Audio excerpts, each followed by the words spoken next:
Students, आज हम करेंगे क्लास 7 लेसन नंबर 12 का नेक्स्ट पार्ट। कहानी का नाम है कंचा और इसके लेखक हैं टी पद्मनाभन।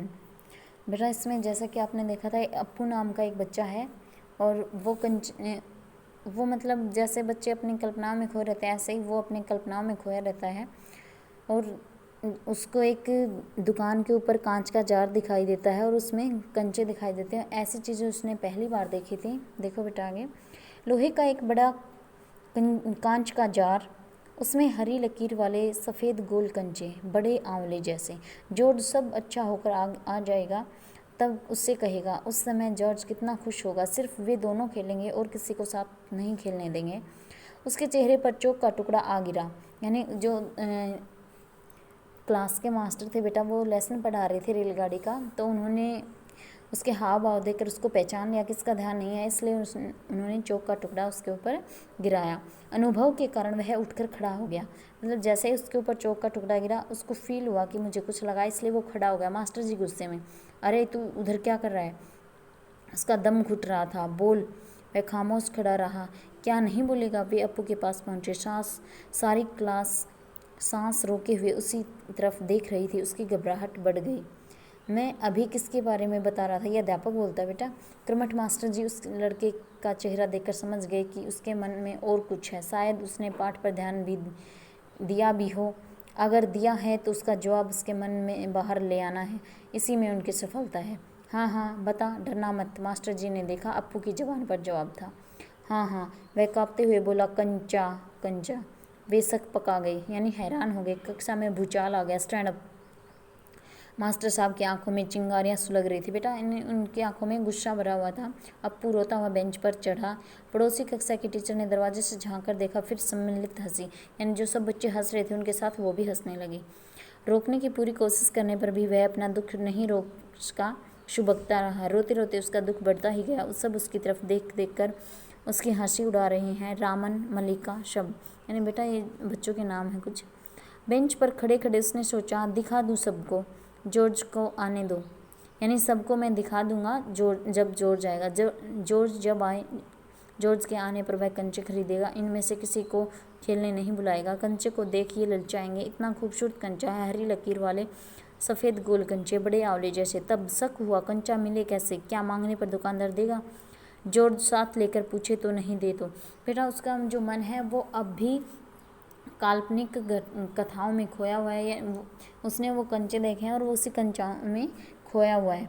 किसी को शक हो तो पूछ लो। मास्टर जी ने उस घंटे का सबक समाप्त किया। यानी वो 1 घंटा हो गया और जो अध्यापक है उसने अपना पाठ समाप्त कर दिया है। और अब समाप्त करने के बाद जो अध्यापक है वो पूछ रहा है कि अगर किसी को शक है तो इसमें पूछ लो। क्या किसी को कोई शक नहीं? अप्पू की शंका अभी दूर नहीं हुई थी। वह सोच रहा था, क्या जॉर्ज को साथ ले चलने पर दुकानदार कंचा नहीं देगा? अगर खरीदना ही पड़े तो कितने में पैसे लगेंगे? रामन ने मास्टर जी से सवाल किया और उसे सवाल का जवाब मिला। एमणी ने शंका का समाधान कराया। कई छात्रों ने यह दोहराया। अप्पू क्या सोच रहे हो? मास्टर जी ने पूछा।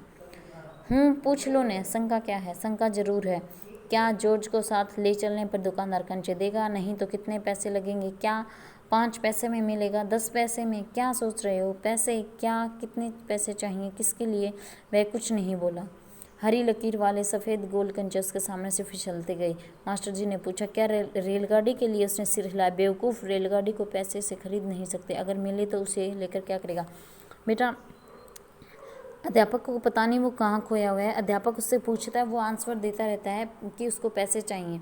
जब मास्टर जी पूछते हैं कि पैसे किसके लिए? रेलगाड़ी के लिए, तो उसने सिर्फ सिर हिलाया क्योंकि वो कल्पनाओं में खोया हुआ उसको बस कंचे ही कंचे नजर आ रहे हैं। तो उसको ये लग रहा था कि शायद अध्यापक भी यही पूछ रहे हैं उससे। वह खेलेगा, जॉर्ज के साथ खेलेगा। रेलगाड़ी नहीं, कंचा। चपरासी एक नोटिस लाया। मास्टर जी ने कहा, जो फीस लाए हैं वे ऑफिस जाकर जमा करा दें। बहुत से छात्र गए। राजन ने जाते जाते अप्पू के पैर में चिकोटी काट ली। उसने पैर खींच लिया। उसे याद आया उसे भी फीस जमा करानी है। पिताजी ने उसे 1.5 रुपया दिया है इसके लिए। उसने अपनी जेब टटोल कर देखा, 1 रुपये का नोट और 50 पैसे का सिक्का। वह बेंच से उतरा। किधर? मास्टर जी ने पूछा। उसके कंठ से खुशी के बुलबुले उठे। फीस देनी है। फीस मत देना, मास्टर ने कहा। वे झिझकता रहा। On the bench. वह बेंच पर चढ़कर रोने लगा। क्या भविष्य में कक्षा में ध्यान से पढ़ेगा? ध्यान दूंगा।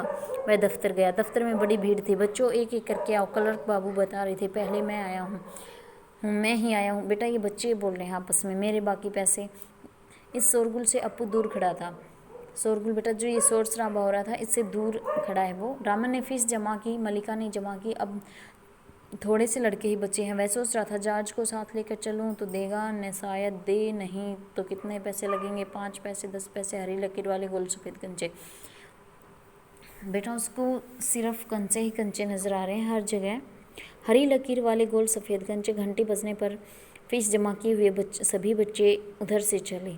वह भी चला, मानो नींद से जागकर चल रहा हो। क्या सब फीस जमा कर चुके? क्या? छोड़ने के पहले मास्टर जी ने पूछा। वह नहीं उठा। शाम को थोड़ी देर इधर उधर टहलता रहा। लड़के गिल्ली मिट्टी में छोटे गड्ढे खोदकर कंचे खेल रहे थे। वह उनके पास नहीं गया। फाटक के सिक्चे थामे उसने सड़क की तरफ देखा।